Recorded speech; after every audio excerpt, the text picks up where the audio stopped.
Thank you for joining us this evening. It's the fifth of the BBFA support sessions, and we're kind of focusing much more on club governance now, moving away from the FA's disciplinary procedures.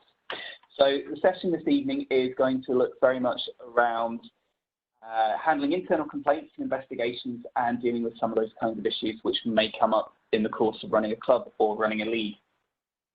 So the session should follow on quite nicely from last month's webex, which looked around volunteer recruitment and management. And as I said, we'll focus very much on how to respond to internal complaints which may come up.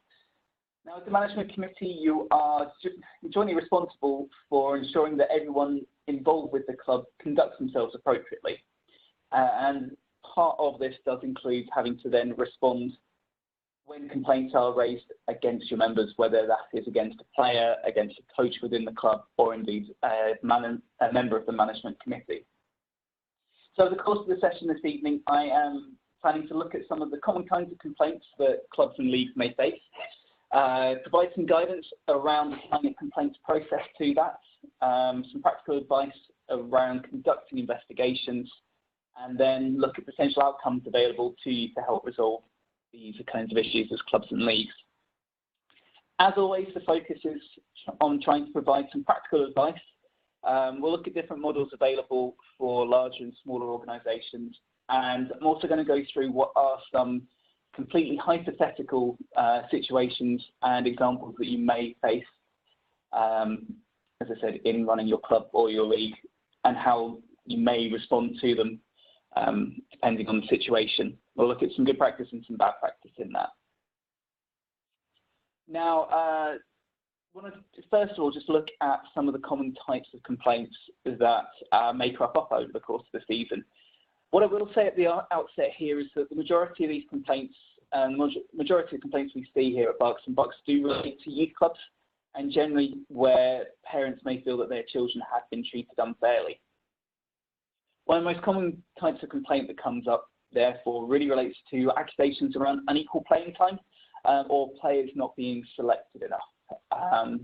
Something that, as I say, crops up relatively often and can then, on occasions, unfortunately lead into what is another relatively common form of complaint, which is confrontations between coaches and parents, unfortunately, sometimes, particularly if a parent may look to challenge a coach over their behaviour or the way that they may have treated their child. Equally, in this kind of category, you may be asked to investigate confrontation between one of your coaches or one of your parents and a coach or parent from the opposition team. So confrontation is going to be the second kind of type of complaints that we look at. Thankfully rarer, but still something which does occur, will relate to confrontations between players and potentially accusations of bullying behaviour from one player towards another. Finally, we also receive complaints relating to unfair club or league procedures. So, for example, if an individual is removed from the committee of a club or a league, or a player is asked to leave, not re-signed for the following season, we will sometimes get complaints escalated up to us here at the county relating to the way the club has kind of about their business there. Now, what you kind of see here is there's quite a broad range, broad church of types of complaints that may crop up. There's no type that is necessarily more, how do I put this, that should be dealt with any less seriously than others.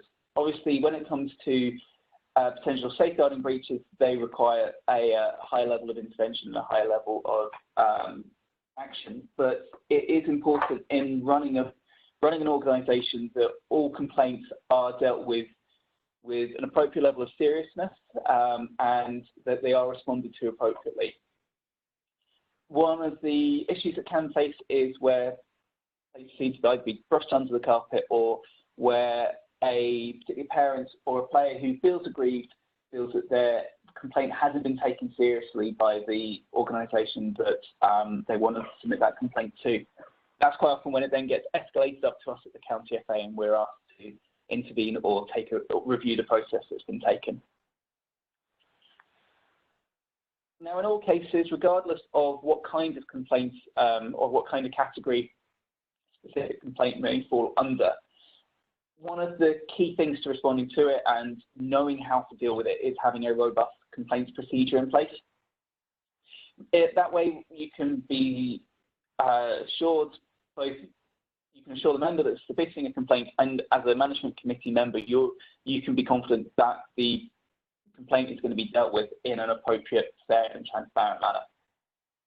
Complaints procedure, therefore, should be accessible to all members, whether that is through any kind of induction paperwork, when you sign on each season, available on the club website, Facebook page and so forth, or just is something that can be sent out promptly in an email if someone comes to you with a concern or a potential complaint. At a minimum, we would expect a complaints procedure to include information about how to make a complaint, who that complaint needs to be submitted to. Usually this will be the club secretary, chairperson or welfare officer, and then what the club or league will do in response to that complaint.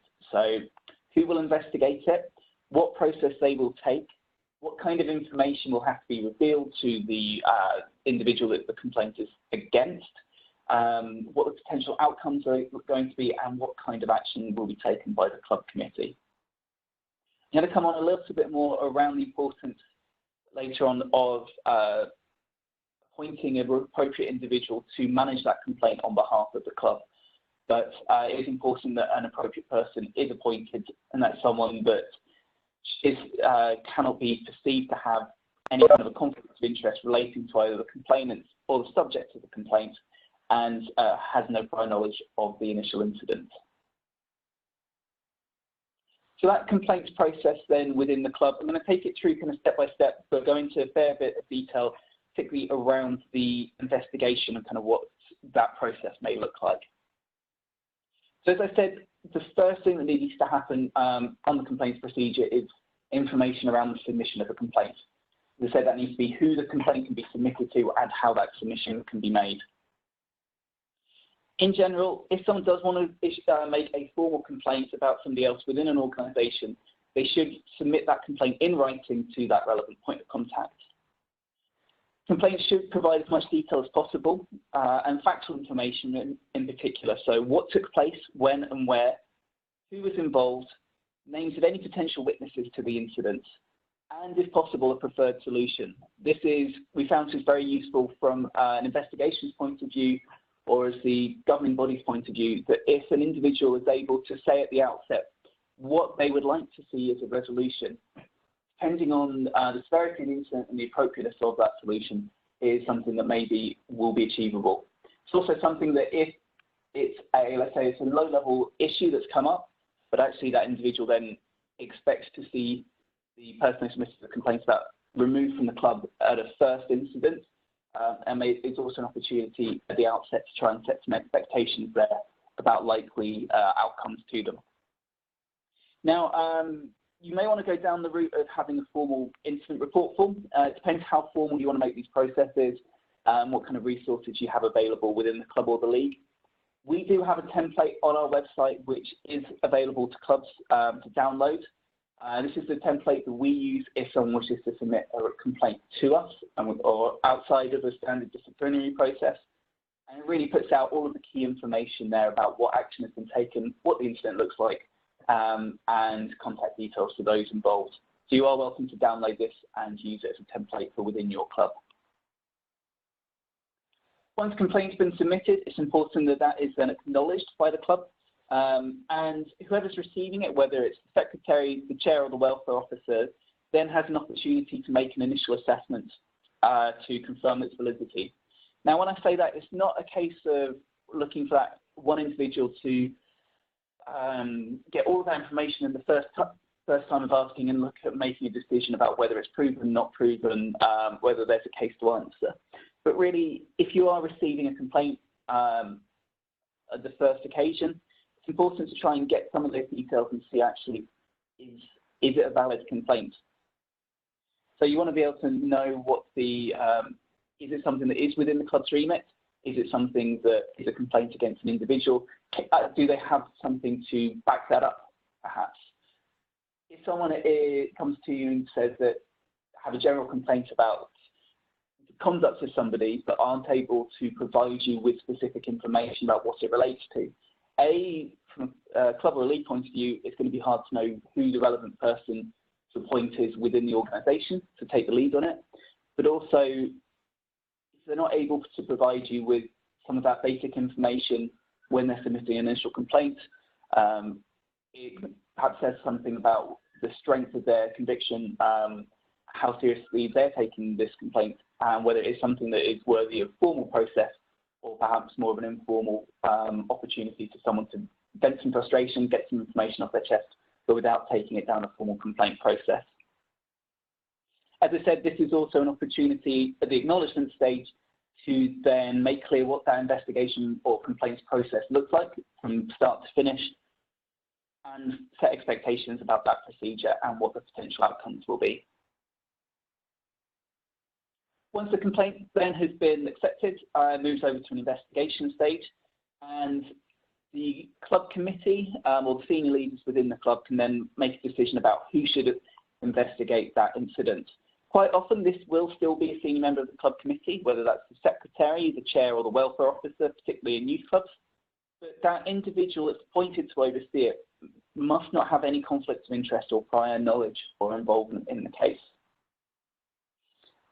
I'll come on to a bit more detail shortly around what that means and also what the process is for the investigator. But by and large, at this investigation phase, you'll be asking that investigating officer, or some formal title I appreciate for what is a very fluid role, but the investigating officer, for want of a better term, their responsibility at this stage is around investigating the details of the complaint, which may include requesting a meeting with the complainant to gather some of that basic information and facts, potentially meeting with the subject of the complaint to gather their side and any other witnesses so that they can ensure that all sides of the complaint are being considered appropriately and they're able to get to the bottom of what's happened.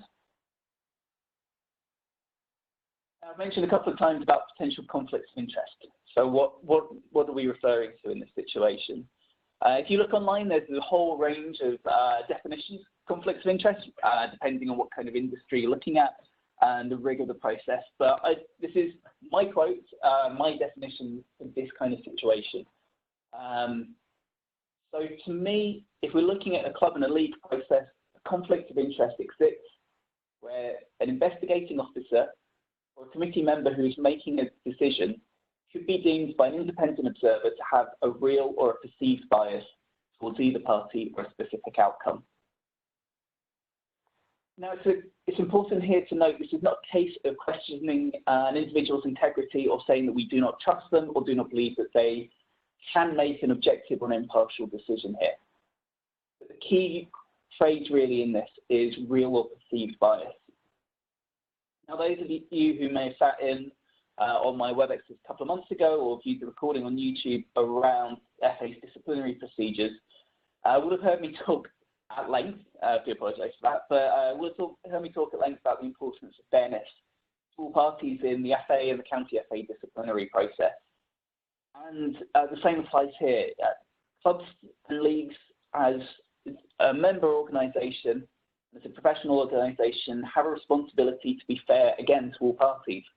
So that means being fair to the complainant, the individual that has submitted a complaint, the alleged offender or the subject of that complaint.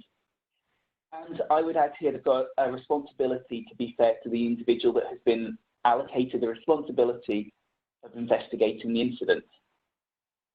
So ensuring that that individual doesn't have any or could not be perceived by an outsider to have a conflict of interest means that there aren't going to be any questions or accusations against them individually later on around their impartiality, questions that they may or may not have acted correctly, and reduces them to the potential of any further potential conflict down the lines. And this is something that we try and follow and we adhere to at the county FA level. So those of you, some of you may well know my colleague Chris Penny. He is our investigations officer here and is responsible for doing all of our disciplinary procedures. So misconduct investigations is obviously a key part of his role. However, Chris is also an active referee and assistant referee in some of our leagues and leagues sanctioned by the Oxfordshire FA. So from time to time, an incident will actually occur at a game that he's officiating.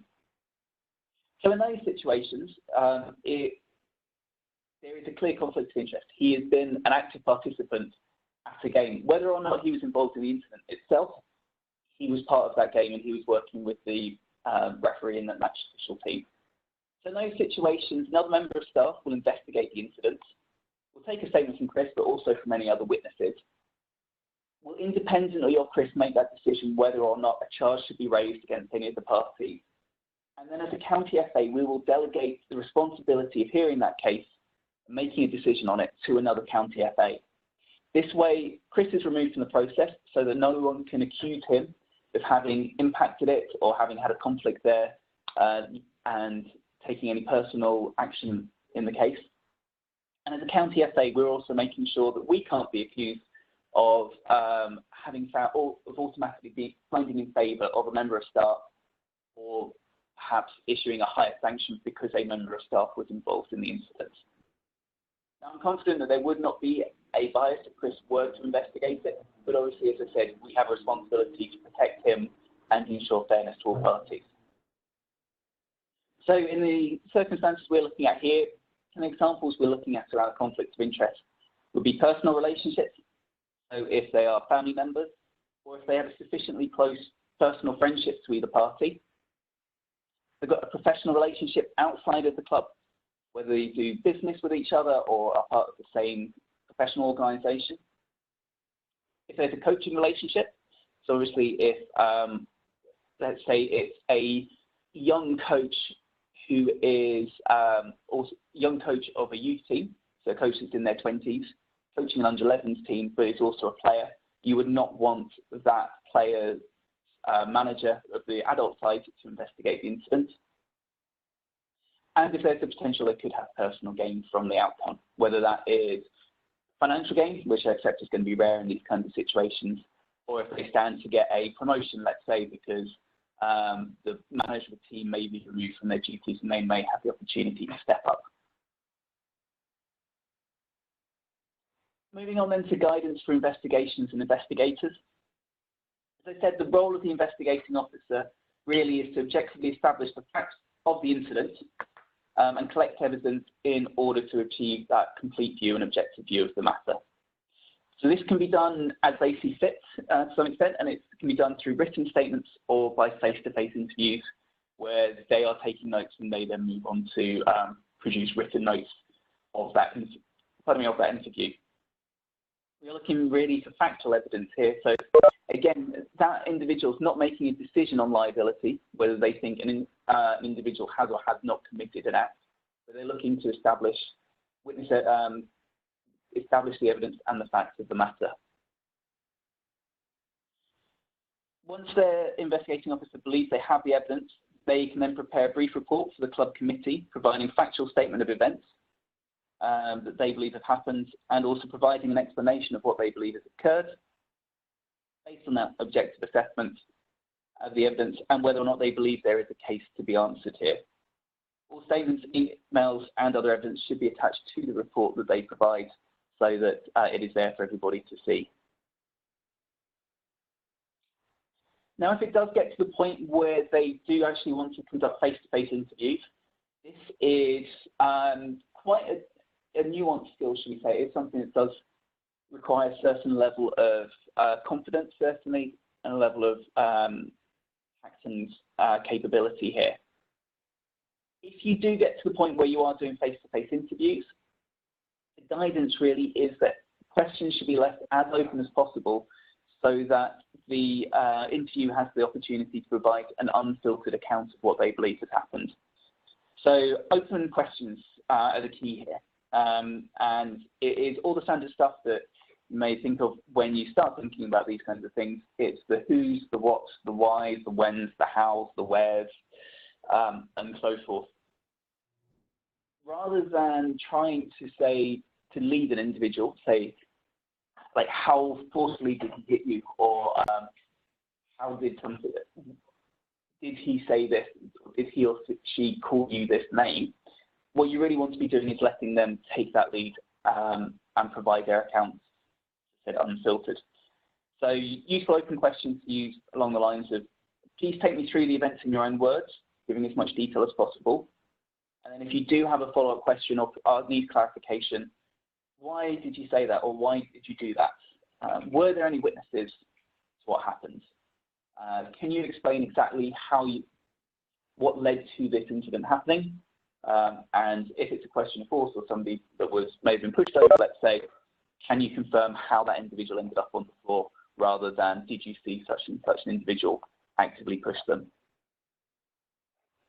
I've got a feeling my screen has not been shared, so I am just going to make sure that this comes back with any luck. If I can get this sorted, because I believe we may have missed some of that. I believe I'm now sharing my backdrop, which was from Cambodia, so bear with me 1 second.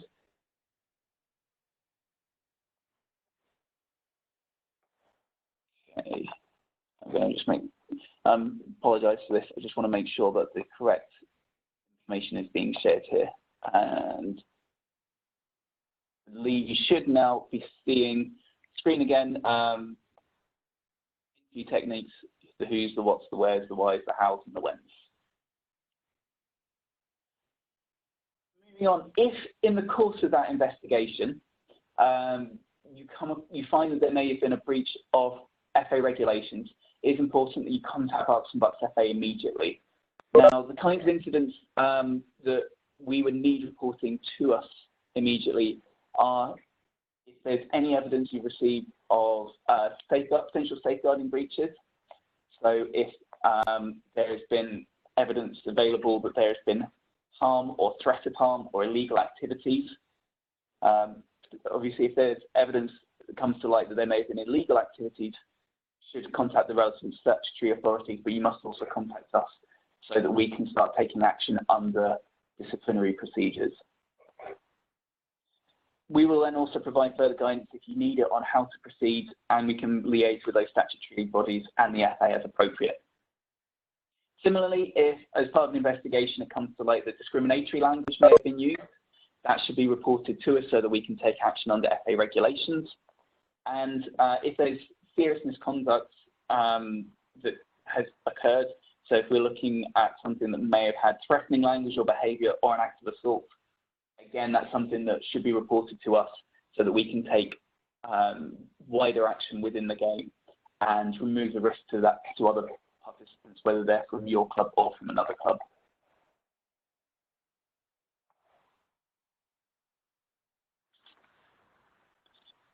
Moving back to that complaint procedure then, so we've gone through the submission of the complaint, the acknowledgement, and then the investigation.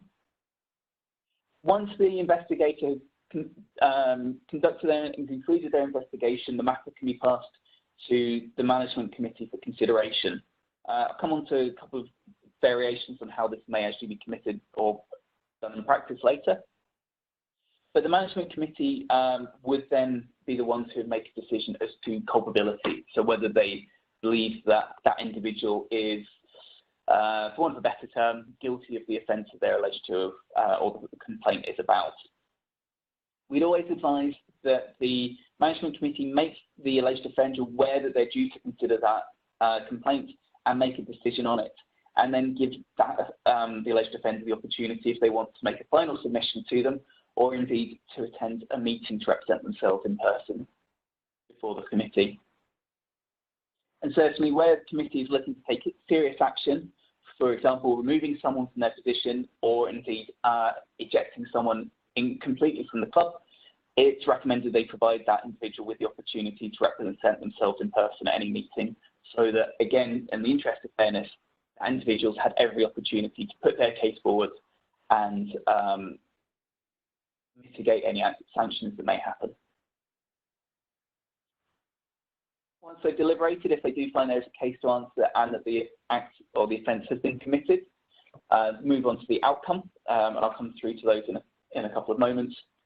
And it is appropriate and fair that there is a right of appeal in some form to that. Now, the appeal should be internal within the club, and I'll come on to what that looks like shortly, but there is always opportunity for escalation to the county FA, and I'll touch on what our role would be shortly. So the potential outcomes, if a complaint is found to have merit and is found to have been proven. These are all listed in the FA Respect Code of Conduct, so it shouldn't be anything that would take an alleged offender or someone that's been found guilty of an offence by surprise.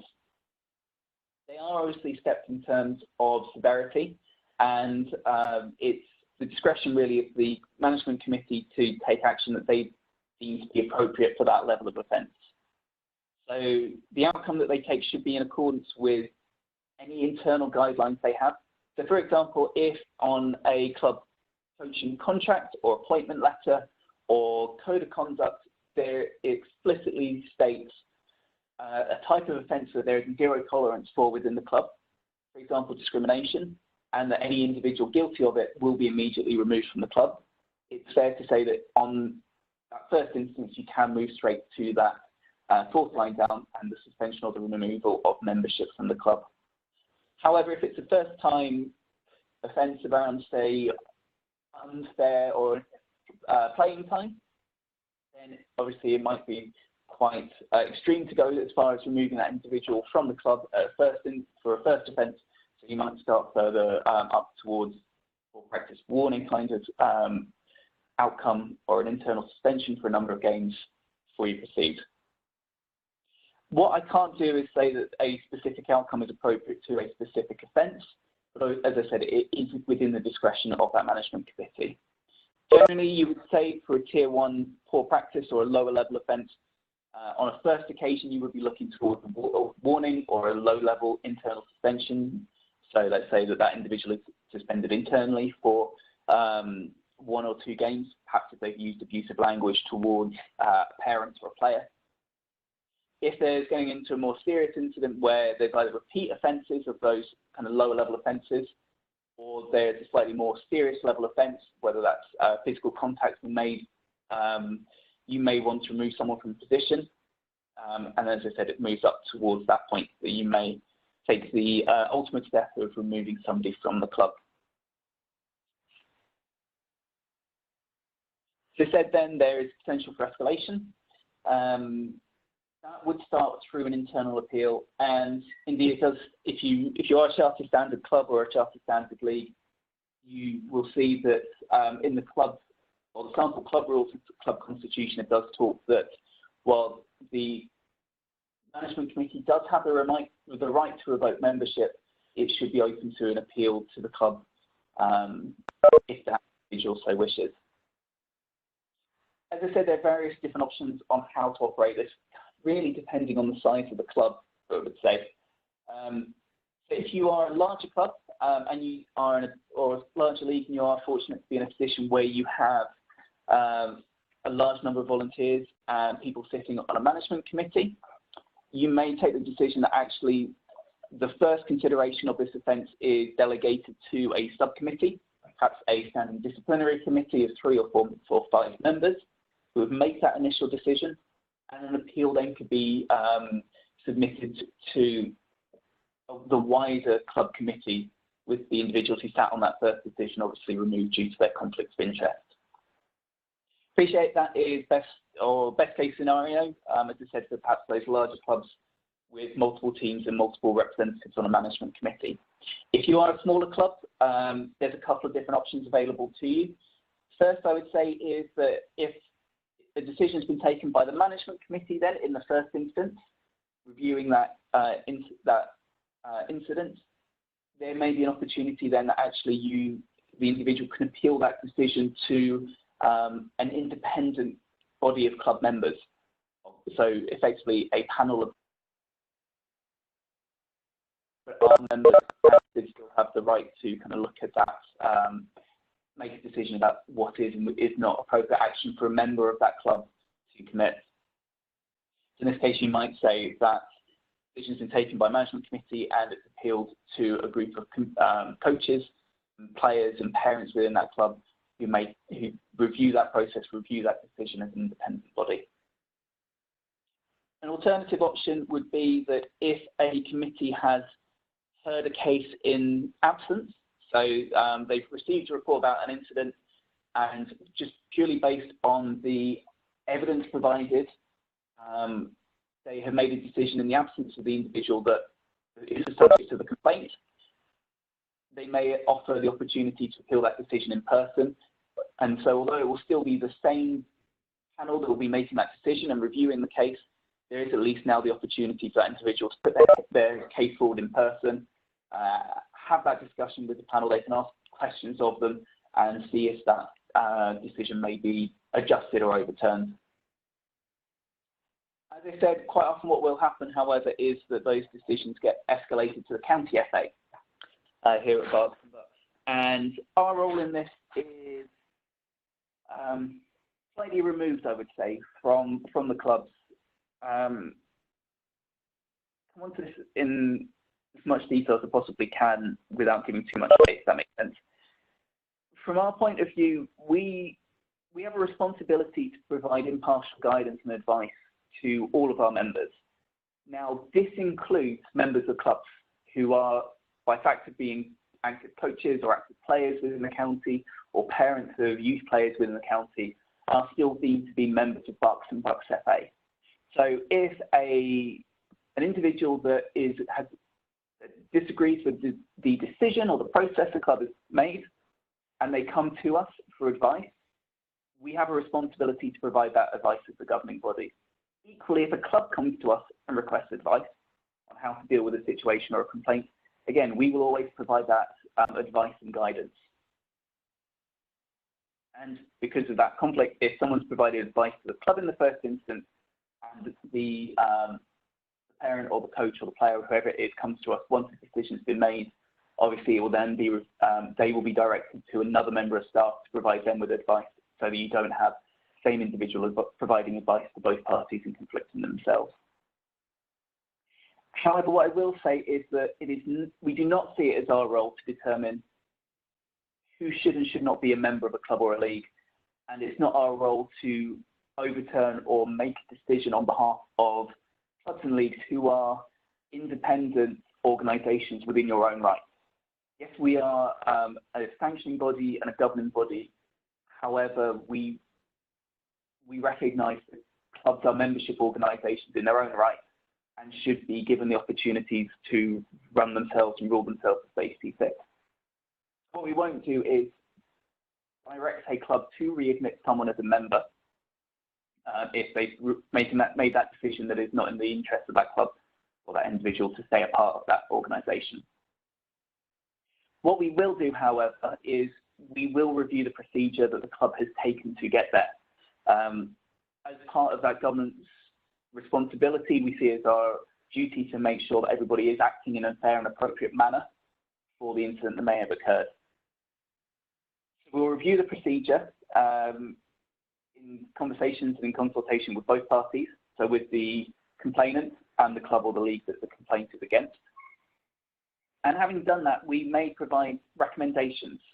Our recommendations are non-binding, but they are advice, shall we say. And we will highlight if we feel the club or the league hasn't adopted the correct procedure, or where they could have improved the process.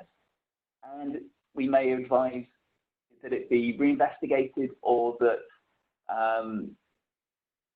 the individual have an opportunity to put their case forward as an internal appeal.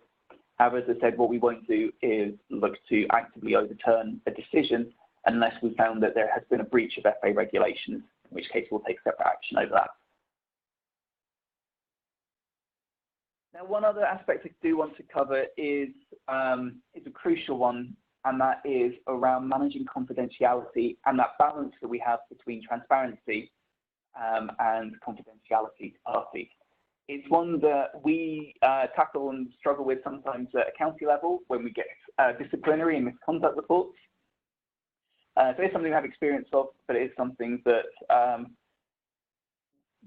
is a nuanced process that there isn't necessarily a right or a wrong answer, but all we can do is try and provide people with the relevant options. Clubs need to be sensitive to the need to balance that confidentiality and discretion, as I said, with fairness and transparency. What you may find is that a complainant may request anonymity when they submit a complaint. And as part of the practical process of investigating a complaint trying to establish the facts of what happened, anonymity is not always possible. So if there is a specific incident and someone wishes to anonymously complain about the treatment of their son or their daughter, it's probably going to be quite evident once you start investigating that or speaking to the coach of the team who the complaint has come from. And in the fairness of the individual that the complaint is against, they also should have the opportunity and the right to provide information and respond to a complaint against them and identify if there may be external factors which may influence an individual to submit a complaint. Appreciate clubs are close bodies, and within clubs you do feel like you are a family and you are generally aware of what is going on and some of the internal conflicts that may have arisen between individuals within a club. But it is important that that individual that's had a complaint against them has the opportunity to draw attention if there is an external factor, shall we say, that might have influenced that complaint. There are times, depending on the level of the offence or the level of the complaint, where you may be able to offer some degree of anonymity. So hypothetically speaking, if you get multiple complaints against the same coach about playing time, so you may get multiple parents saying that their child's not being given their playing time within a team, you may decide to take a slightly more informal approach to it, and you may say that the parents can retain anonymity, but you will have a conversation with the coach in general terms, where you will just say that, discuss comments have been made around potential unfairness of playing time, and just wish to remind the coach of the FA's and the club's ethos around trying to promote fair playing time where possible. That kind of situation would probably be done informally, so would not stay on any kind of record, wouldn't be documented anywhere, but still gives an opportunity to address some of those issues without compromising the identity of the parents who are submitting that complaint. Ultimately, what I would say is that the club needs to ensure that the complainant's aware what information will be shared with the subject of the complaint. And if it's not possible for them to remain anonymous, it must be their decision whether to continue with the complaint or whether they wish to withdraw it. And that decision must be made prior to the subject of the complaint being made aware that that complaint has been submitted against them. As I said, the reason for that is that far too often a lot of those, it's very clear as soon as you start talking about an incident or a specific individual, it's going to become very clear who submitted that complaint. The other thing I would say at this stage is that once a complaint's been submitted, there should be the opportunity for it to be withdrawn at any time without it going down any formal grievance process within the club committee. Sometimes, if a complaint's been submitted, the two parties may get talking and may reach an agreement with it. Maybe there's an apology that happens outside of any club process, and the complainant agrees to leave it at that. If that happens, they should be allowed to withdraw the complaint, and both parties should be informed that the matter has been closed and that no further action is being taken, and that the standing of neither party has been affected by it. It means that they can continue knowing that it won't be held against them should there be another complaint in the future, because no formal action has been taken, and that the matter has been resolved. Again, trying to draw some comparisons with the actions we take here at the County FA with our misconduct processes. If a complaint's received, say an instance club on club, so a member of one club submits a complaint against a member of another club, but they're not prepared to put their name against any written submissions, we generally will not be able to proceed with taking misconduct action. Reason for that being the individual that would be charged with misconduct doesn't then have the opportunity to respond appropriately and highlight if there is any reason why that complaint may not be credible. Equally, if a complaint is submitted and we conduct an investigation and an individual is then not prepared to stand by their statement at a disciplinary hearing, for whatever reason, and like I say, is no longer prepared to stand by it, we may be forced to withdraw that misconduct charge because as a county we no longer have sufficient evidence to proceed with it.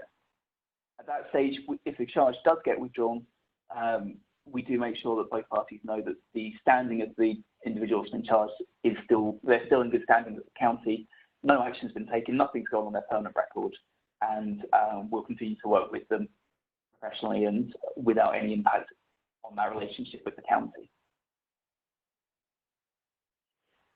So that kind of takes us through what the process is and some of those key factors that need to be considered around conflicts of interest, confidentiality, and the investigation process. What I want to do now is take a look through some purely hypothetical examples and of the kinds of incidents that may occur and the way a club may react, and what would be considered best practice and what would be considered a concern and where the county may provide guidance and intervene. What I will say on this is these are entirely hypothetical examples and examples of incidents, but also examples of actions the club may take. They should not be considered advice in terms of sanctions to be imposed by a club if this type of incident occurs, but they are kind of, as I said, what kind of process clubs may go through, and just give a little bit of food for thought, hopefully, around the type of process that may get taken. They are predominantly based on practical examples that, as I said, will crop up from time to time. First example, tell me if you've heard this one before. Parents of an under-11 player submits a complaint to a club welfare officer that their daughter's only been playing 10 minutes a game for the last 3 matches, and therefore feels that they've not been getting equal playing time compared to members within the team. So we're going to look through what approach a club may take to this. And in this example, it's kind of what we would consider to be appropriate action, best case procedure from a club.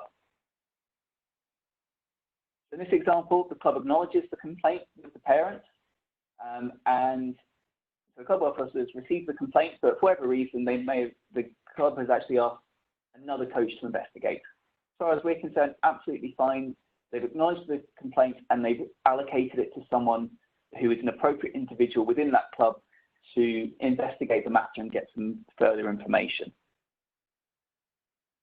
That investigating coach meets with the parents and gets factual information. So they get confirm which fixtures have been impacted. So we want to make sure we're talking about the correct games here, and confirms the playing time. And they may want to confirm, let's say, how they measure that playing time. Is it a gut feeling that it's only been about 10 minutes? Only one quarter perhaps, when the other members of the team have all been playing 2, 3 or 4 quarters? Or is it, have they actually stood there on the sidelines with a stopwatch because they've had some concerns for a while that their child's not being treated fairly? As I said, they're investigating and trying to get some factual information at this point. Coach then meets with the under-11 coach, who, to his credit, acknowledges that there has been some reduced playing time for this specific player. And he says it's because he feels that there are better players within the team and he wanted to go on and win that trophy event. So he sacrificed equal playing time in under-11s football to try and make sure that that team goes on to win the competition and that trophy event.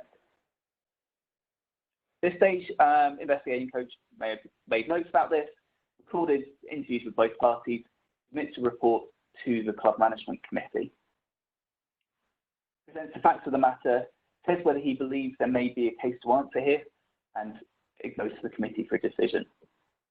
The committee review it, and they agree that the under-11 coach has gone against the club ethos, which is around equal playing time for the players, particularly in those younger age groups.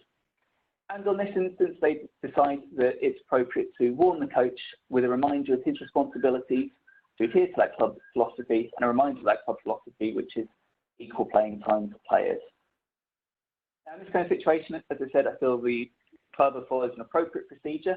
It's delegated the responsibility, it's come back to the committee who have made a decision, which is, depending on circumstances, if this is a first offence, let's say, is pretty much an appropriate response to this kind of incident. Key thing would also be, at this point, that outcome is communicated back to the parents so that they know that the committee have acted on it, have made a decision, and hopefully that then satisfies that parent that the club have responded appropriately. Moving on to example 2, moving slightly more serious here. Parents of an under 15 player submits a complaint to the club secretary. The coach shouted at her son after he conceded a goal, and then coach threatened her after she challenged him at the game for his conduct. So a slightly more serious one. We've got potential poor practice in terms of aggressive coaching style, reprimanding a player for a mistake perhaps, and then also a confrontation between that coach and the parent after the game. In this instance, the club decided to appoint the club welfare officer to investigate the incident, given the severity of it and that potential breach into poor practice under FA definitions. Again, would be seen as an appropriate investigating officer in this incident. CWO meets with a parent who provides the name of 2 other parents on the sidelines who witnessed the incident. And the CWO then speaks to all witnesses and gathers that evidence, whether that's written statements or it is through face-to-face or phone interviews. But they've gone out and they've met with all parties here to gather as much information as possible. CWO submits a report to the management committee, who then offer the coach the opportunity to meet with them to discuss it when they make that decision. Again, what we would call best practice in this kind of situation. Club committee meets, find the case proven. The committee agreed to issue a 3-match internal suspension against the coach. So they're going to stand him down from his duties for 3 games for use of abusive language perhaps, or for shouting at a player, and then threatening behaviour towards the parent. Again, in this kind of situation, if this had happened in real life, been escalated to county FA, we would look at that and say that that is a fair process that the club has followed and probably an appropriate kind of sanction for that level of offence. Good practice here. Number 3, again, moving up the charts here. Under 17 player complains to his coach that teammate called him by discriminatory name at training. So a potential act of discrimination or aggravated language, because it may have included reference to one of the protected characteristics under the Equalities Act. Coach informed CWI. Appropriate action here, raise it immediately within the club. Still a youth player, so we're still going to the club welfare officer. But equally, this could apply to an adult player, and coach perhaps informing his club secretary. Important thing here is that the CWO passes that information on to us at the county FA. They recognise that there's a breach of FA regulations, anti-discrimination here potentially, so they passed it on to us. We will then take over, we will investigate, gather statements, take on that responsibility. Because it falls under FA jurisdiction, we would raise a charge at the county FA. Let's say it's found, and in this case, we're saying it's been found proven, and the FA have issued that individual with a 6-match suspension. Once that's come out, the club committee make that decision that actually they should invite the parents to attend the meeting to determine the internal sanctions. Got the benefit here that it's gone through judicial process, has been found proven, so there's less responsibility on the club to necessarily investigate and determine liability here, because it's been found proven by a higher statutory body. Player admits guilt and apologises for his actions, is contrite. The committee then refers to the code of conduct, which explicitly states a zero tolerance on discrimination, and in this occasion, let's say they vote to revoke the player's membership and remove him from the club. Now again, if that's something that is in the club code of conduct and they feel that it's something they're not prepared to accept, again, they are within their rights to remove membership if they deem it's not in the best interest of the club for that individual to remain a member. In this scenario, we're saying that the player then appeals that decision internally, and so the club committee agreed that it can be reviewed by an independent panel of club members to have the opportunity then to review the process the club's taken, the decision they've taken, and in this instance, we're saying that in this hypothetical example, they've agreed to uphold that decision as a club committee. Now again, if this is something that were to get referred up to us here at the county FA level, we are looking at the procedure rather than the decision. As I said, it is not our responsibility or role to determine who should or should not be a member of a club. However, if we can look at this and say that the club has acted fairly, they've given that individual the opportunity to put his case forward, and they're giving him the opportunity to appeal that decision, we would probably deem that their process has been followed, and we would not have any further recommendations to issue to that club.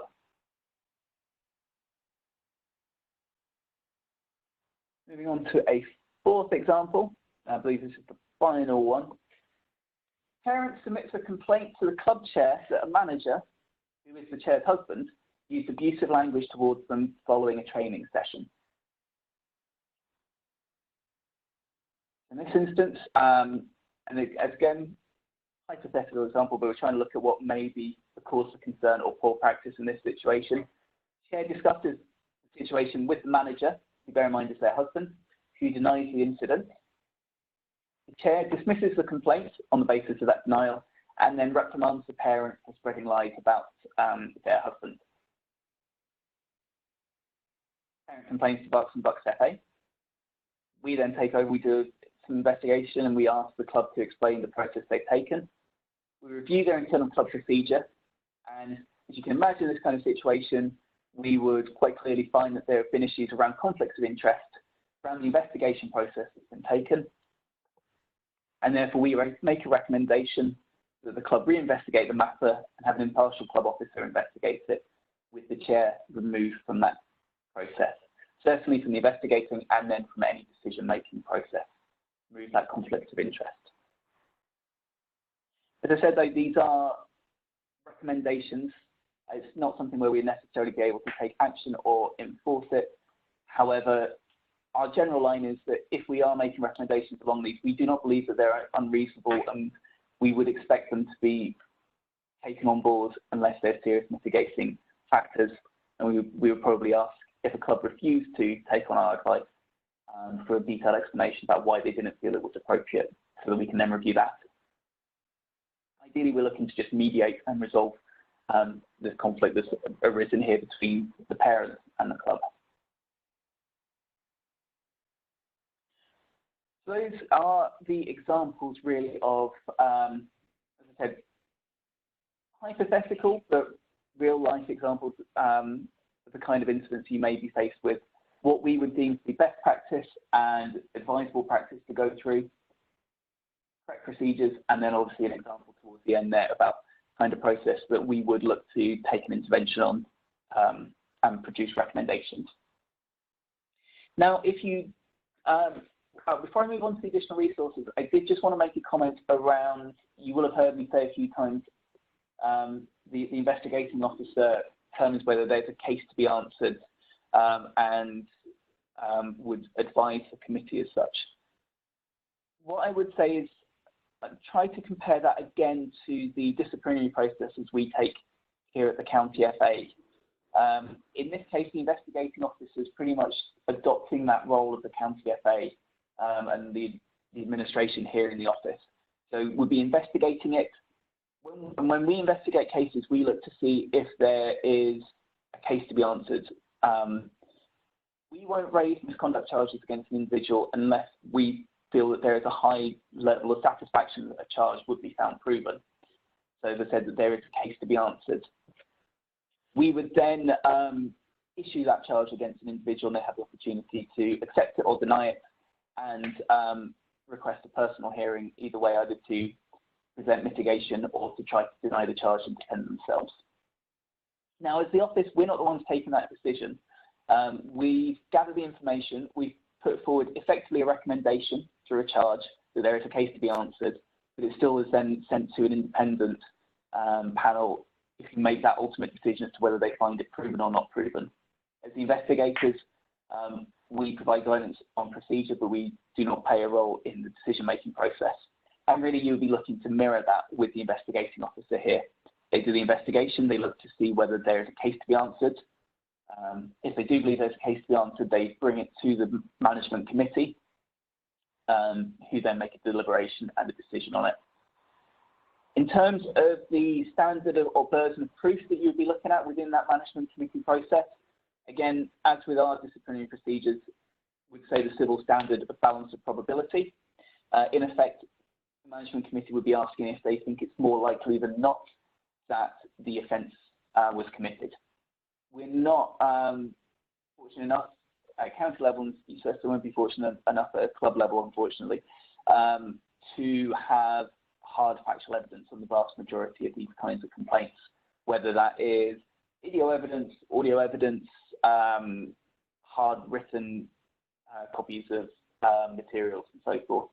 So really it comes down to a question of probability, and if it's more likely than not, by an independent panel, you think that that incident occurred. Right, moving on then to additional resources if you do want to take this on further. Obviously there is a FA Respect Code of Conduct, which should set out the kind of behaviour expected of coaches, parents, players and so forth within a club, and also what kind of action may be taken against them if they breach that code of conduct. As I said, that forms the outcomes available to the management committee. I am also looking to get a guidance note put up on our website, which basically condenses this presentation into some best practice document you can download and potentially a sample complaints process that you can adopt within the club and adapt to suit. You can also refer to our complaints procedure, which is available on our website, and that looks around the process we take if something gets escalated up to us here at the county. We're also happy to do one-on-one support with clubs if you are looking to create your own internal complaints procedure. And I'm more than happy to come out and meet with club committees and kind of talk through some of that best practice and structured decision-making, structured complaints procedures you can adopt. As I mentioned earlier, our incident report form is available for download on our website, which you can adopt as an internal club report form. And finally, you may want to take a look at the FA Disciplinary Commission Members Book. Again, this is available on our website and on the FA's website. It's a relatively, it's not an old document, but it's been in place for the last 4 or 5 years because the advice and the practical advice and guidance in it still holds true now. It gives really useful guidance, information and best practice around interviewing techniques and structured decision making when it comes to the liability on some of these kinds of incidents. So, as I said, it would be a very useful document to take on board, particularly to anybody that's appointed either as an investigator or to consider some of these types of incidents. As I said, we're always at the end of the phone though if you do want to talk something through, and particularly if an incident does come up and you are looking for a bit of advice about how best to respond to it. That pretty much completes everything for the presentation around complaints procedure. I just want to signpost everyone back to our website and the BBFA support section, which kind of gives you the opportunity to watch again some of the previous sessions we've done and has links to some of the resources that we've discussed and mentioned over the course of these sessions. You can find that through the Leagues and Clubs section, Club Management, BBFA support. The videos are available on YouTube. If you click on those, it takes you straight through to the page so that you can view them there. Next session will be held next year now, Thursday the 9th of January. First full week back for us, and we'll take this on to another level or look around more structured appeals process for league decisions. So if a club wants to appeal a decision from the league, or if a club or an individual wants to appeal a decision taken by the county FA through our disciplinary procedures. And again, it's something that you may look to then adopt as an internal appeals process about some of the decisions taken through these complaints. Thank you very much for your time this evening, for logging on and staying with me throughout. If anybody has any questions, please feel free to drop them in the chat section. It should be available and you should be able to post something in there and I'll be able to see it. Happy to stick around for a few more minutes and answer any questions you may have. If not, once again, thank you for your time this evening. I appreciate it's election day and people's minds may be elsewhere. If you haven't voted, please do encourage you to go out and vote. I'm a politics nerd, so I'm about to go home and log on to the BBC and try and follow all the election coverage tonight. But yes, if there are any questions, please feel free to pop them in the chat. If not, thank you. Wish you all Merry Christmas, fantastic New Year, and look forward to seeing you again next month.